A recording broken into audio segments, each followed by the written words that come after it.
Hello everybody, here's another Gears 5 video. This is about the new information we've got for what's coming in Operation 7. Let's go. So it goes over the characters that we're getting that we already know. Hannah, Cole and Ukon. The new map addition, which is Athera. There's a nice new image of it there. PvP, some changes. Will automatically refresh existing content. Ranked is also one area where automatic refreshes will extend the experience for Operation 7. We're introducing competitive mode to do just that. Competitive is our updated ranked system for Gears 5, bringing leaderboards, more modes to compete in, and more. That's great. We want more modes in ranked.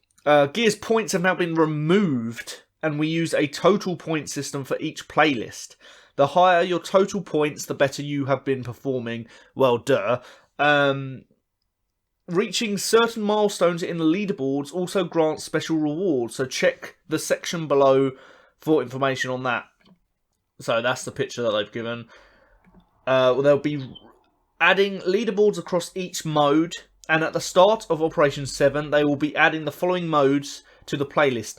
Control, so that's new. Team Deathmatch. Right, 2v2 Nashers, yep. Free-for-all, okay. Guardian, wow, okay. So they've obviously replaced King of the Hill for Control at the moment, which I know a lot of people were asking about.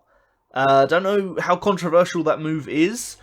I've definitely been used to playing a lot of King of the Hill in ranked mode, but Control was also very fun, very good. I think I can cope with that. I'm just really happy that they've added Guardian, so that's great. The flexibility of competitive will mean we can add more modes over the course of the operation. In the next 2 weeks, we'll be adding Execution 2.0 and Escalation. Wow, in the next 2 weeks. So they're not going on this really slow progression, adding 2 more modes to that. So altogether, instead of the 4 modes we have at the moment, we'll have 1, Control, 2, Team Deathmatch, 3, 2v2 Nashers, 4, Free-for-all. So that's the 4 modes. Add Guardian, Execution and Escalation. So that's great. Just give us more modes, and this obviously allows you to focus on the modes that you actually want to. With each mode having a leaderboard, we will shift to a placement system for each playlist. This leaderboard is seasonal, which means that they will refresh at the start of each operation. Okay, and it goes on about how you can compare to friends and stuff like that. And it gives you more breakdowns on how many matches you've won on each mode, and kills and MVP achieved and deaths and all that. So that's good to be able to, because I think a lot of people have been asking, like, how can you find out? You can get a little bit of information already, but it's quite vague. So it looks like they're going really in detail, which is good. So you can really comb over your stats. And then it just goes on to all the rewards and stuff. I'd rather just see that in game, to be honest. There's loads here, so but in Operation 7, the heroic weapon set you can earn is called Heroic Obsidian. This can be earned if you are in the top 1,000 players in one of the competitive playlists at the end of the season. And there's a nice image of it there. And one last exciting bit of news to mention about leaderboards is that alongside the seasonal leaderboards, they will also be adding an all-time leaderboard for each mode. That's great, and that will persist along Gears 5 forever, meaning the top spot is always in play. That's really cool. So obviously the people that get bored pretty easily, they can really grind it out. And you don't just get to Masters. You can literally be the best player on the leaderboard. So, you know, unless you reach that, which there's only going to be one of you that does that, obviously, that's the whole point. You can literally play and play and play and grind away as much as you want to. Right, shut up please, outside my house. My goddamn house. PvP, custom versus mutators and swaps. So this is all just slight changes in the game. They're now adding weapons to be swapped into custom versus. The pipe, the snow shot, the cluck shot, the Cupid's talk bow and the golden gun. So that's pretty interesting. I've been saying to my friends that play Gears all the time that they need to just allow us to do whatever the hell we want in custom matches, because obviously if you're in them, you want to make your own rules, and like they need to. Yeah, that's good that they're going into that kind of stuff. Just allow every weapon in that. PvP custom versus progression. So custom versus. Also coming in Operation 7 Drop 1 will be the ability to gain multiplayer progression while playing through custom matches. Oh my god. Wowee. That's great. This includes the following: multiplayer XP, okay, stars for time played, daily and tour of duty objectives, and ribbons. That's really good, because obviously if you're playing custom matches before, a lot of you could do achievements. I think you could do progress towards achievements, but obviously XP and stuff like that you couldn't do. So it's great that they're allowing for that. So there's literally no reason to not want to play a custom match. PvP tweaks and crossplay. They're introducing a field of view option across all Xbox One devices. I don't even know what that means. Be removing the crossplay option across Gears 5. Currently we see 40% of our players disabling the crossplay option. And obviously that makes the matchmaking times longer. So they're disabling, they're not allowing you to remove crossplay. Okay. I don't know about that. I don't know how people feel about that. PvE, it looks quite interesting. One of the most frequently asked questions we get in Gears 5 is about automatic card scrapping in PvE. We're happy to announce that in Operation 7 Drop 1, we will automatically convert your duplicated level 6 cards into Gears coins. Alrighty then. A lot of people have been asking, what the hell do we do with our duplicate cards? This is a great solution. I can't see... Yeah, people are going to be happy with that, aren't they? If you have acquired duplicate cards before this update, they'll be converted into Gears coins up to a total limit of 100,000 Gears coins. Yeah, you don't really need any more than that. Any future cards that you acquire that are level 6 and duplicate will be scrapped for Gears coins. Yep. Mechanic ultimate change. Group of electric trackers, which is the original. Yeah, not very good. We are replacing this with a new ultimate, the mounted turret. When activated, the engineer will deploy a turret, obviously, that any player can jump on and use against the enemy. Wowee. Okay, and then there's a few extra cards that go along with that, which sounds pretty cool. Promotional class tweaks. Yeah, promotional classes are a bit crap. So they're going to be adding some extra cards and stuff for that. Obviously, if you're interested, go look and you can see all the details. There's just an awful lot here, which is great. Yeah, so all of them. Holy shit! Okay, PvE, 3 new maps. This Operation Drop also sees the release of 3 new maps for Horde specifically. These 3 maps will be playable via the special Horde Frenzy event to kick off Operation 7. Atrium, Turbine, and Command. So that's really good. I don't know why they're for Horde specifically as opposed to every mode, but I guess we'll probably see. They're also making additional tweaks across the PvE side of the game. So Horde, they're adding the Lambent drone, the Lambent Grenadier, Lambent Pharaon to Horde and Horde Frenzy. They fixed an issue where Lambent deft explosions did not deal damage to players or enemies. Fixed an issue where Lambent units would frequently spawn too close to Locust. Yeah, some people complained about that. They were like having fights in their own little corners of the map, so you didn't actually see it a lot of the time.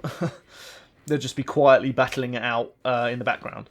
Wardens that spawn in the context of being a mini-boss will now display boss locator and health bar. Yeah, that's good, because when they removed that, it was pretty scary. You just have a warden come out of nowhere and smack you in the back of the head. Reduced base health for wardens spawning outside of boss wave. Okay, so if they're mini-bosses, it's going down to 10,000 HP as opposed to 15,000. Okay, rebalancing boss combinations to avoid combining bosses that rapidly invalidate low cover. Okay.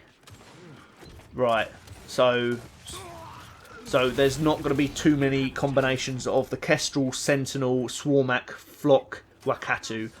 Rightio. I didn't know that that was an issue, but I guess it was. Matchmaking into Horde Frenzy will no longer frequently place players in daily challenge lobbies. Yeah, that's good. That was a complaint, because obviously if you'd done the daily thing, you wanted to do a different map, and you were just going into a matchmaking, it would generally always place you into that map that had the daily challenge. They've added the flashbang grenade to the fabricator. I don't know if anyone wants that, but I guess, you know, it might as well be in there. In Escape, they fixed an issue on Forever where occasionally certain enemies would fail to spawn. They fixed an issue on Blight, the Clock, and the Trap where custom door functionality was not working properly. Okay. Tactician's Ultimate no longer has... There's an image for the Tour of Duty, which obviously has the new map, the characters, new ways to play Execution 2.0.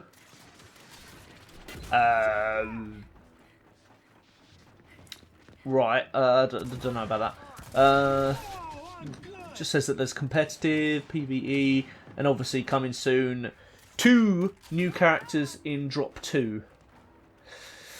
Well, if that is true, obviously that would be saying that we're basically getting 1 less character than Operation 6. So, yeah, depending on the quality of the characters, I don't know. We'll have to see how that goes.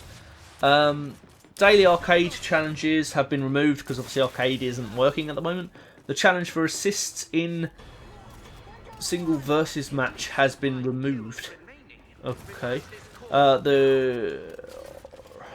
just going through these and just mentioning anything that really pops out. The medal categories returning for another tour. Right, this, if I was to read all of this out, it would literally take me ages. So, of course, if you want to check that out, find Gears 5 on Twitter or Facebook and just go through it yourself. And you can obviously direct yourself to exactly what you want to see. Let's just see. Right, this is the rewards for reaching each rank. So coins, weapon set, coins, weapon set. Hivebuster Gabe. Okay, I don't feel like those generic skins should really be in the Tour of Duty. Coins, some more of the same weapon sets, some more coins. Drill Master Clayton. Okay, we don't have a Drill Master category, so that's good. More coins, some more of the same weapons, more coins, more iron. Submerged power set. Okay, that's a different weapon. And then obviously more coins, more iron, more coins. Some more weapon skins. Hollow Storm Sam, which, yeah, a lot of people worked out from the trailer that is Hollow Storm Sam. That sounds pretty good to me. And the Clayton one also is very cool. It's not like, you know, Hivebuster this or Collectors that or all the rubbish that we should be getting just on the weekly thing. Some more coins, some more weapon skins, some more coins. Onsword's Blood Spray. Don't really know if anyone cares about blood sprays. More weapon skins, coins, iron coins. A different kind of weapon skin. An expression. Loads more Gears coins. A different weapon skin, I'm pretty sure. Coins, another mark. Coins, iron coins. Crimson Scourge. Okay. Cool, could be good. Coins, more weapons, coins. Another expression. Okay, expressions are quite cool. Coins, more weapon skins. Coins, iron. Regenerating Ukon, which we saw very briefly in the trailer. Okay, I feel that there's a little bit more variation of, like, skins in the tour, but there's still an awful lot that's just coins and weapon skins. But hopefully the weapon skins are obviously really cool, at least. And coins, of course, allow you to buy the stuff that's coming out weekly, so it really depends on the quality of the weekly stuff as well, because you're going to want the coins to pay for that. And so it just goes on to say Operation 7 drops May the 18th, and we're looking forward to it. See you there. In the meantime, have a great week. So basically, from this, it's great that they're adding new modes to ranked, because a lot of people had basically given up with it. If this is the penultimate operation, maybe they weren't going to bother doing any of that, which it would have just been so boring to just have the same modes. And they're cool modes, you know, free-for-all, 2v2, King of the Hill, Team Deathmatch. They're alright, there's nothing wrong with them, but obviously Guardian is something that I really want to come back, so it's going to be back, along with Control, which is just a little bit different from King of the Hill. And it looks like they are adding Execution and Escalation within the first 2 weeks, so I'm sure they will be bringing, maybe by the end of the operation you can see pretty much any mode in there, which to me is cool. And they've changed up the Gears point system, the whole ranking system in general, which I think you've got to play it and see how it is to see if it is better. But I just overall like the fact that they're bringing a new ranked mode, so that's great. And also 3 new Horde maps, which is really, yeah, that's a surprise. That's brilliant. But obviously, if you're one of those PvP people that don't really like Horde, you might feel a little bit cheated on that. So I don't know if there's a way of bringing those maps to PvP at some point. Confused at this point as to why it is only for Horde. But fuck it, I love Horde, so that's great for me and a lot of other people. So let me know what you thought of this. There's obviously a lot of information to go through, which is great. But yeah, let me know in comments. Please like the video if you found it informative, and catch me on my next one. Thank you and goodbye. Thank you for watching my video. I hope you enjoyed it. Please leave a like, comment down below, and subscribe if you want more. Thank you.